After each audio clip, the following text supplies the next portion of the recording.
రోజుకో వంటకు స్వాగతం సుస్వాగతం అండి.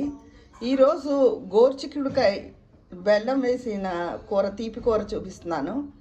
ఈ నేను ఎప్పుడూ చెప్తా, చిక్కుడు జాతులు గోరుచిక్కుడు, బీన్స్, ఇవన్నీ మామూలు చిక్కుడుకాయ ఇవన్నీ హెల్త్కి చాలా మంచివి, ఆడవాళ్ళకి ఇంకా చాలా మంచిది అని చెప్పి ఇది ఈరోజు తీపి కూర చూపిస్తున్నానండి.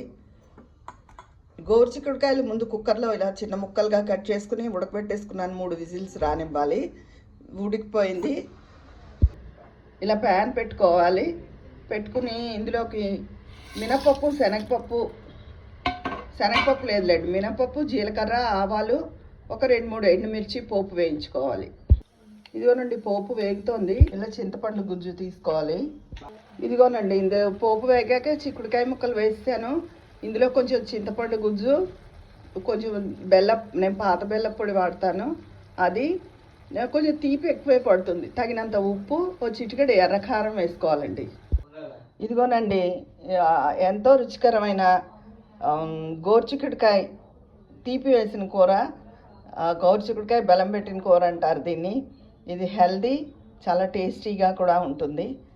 షుగర్ లేని వాళ్ళు నిరభ్యంతరంగా చక్కగా ఈ కూరను తినచ్చు, చాలా మంచిది. రోజుకో వంటలో ఈ కూర కనుక మీకు నచ్చితే లైక్ చేసి ఇంకా సబ్స్క్రైబ్ చేసుకొని వాళ్ళు ఉంటే చేసుకోండి.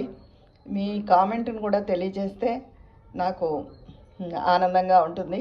నా ఛానల్ని ఎంకరేజ్ చేయాలని కోరుకుంటున్నాను. మీ విజయ పన్నాల.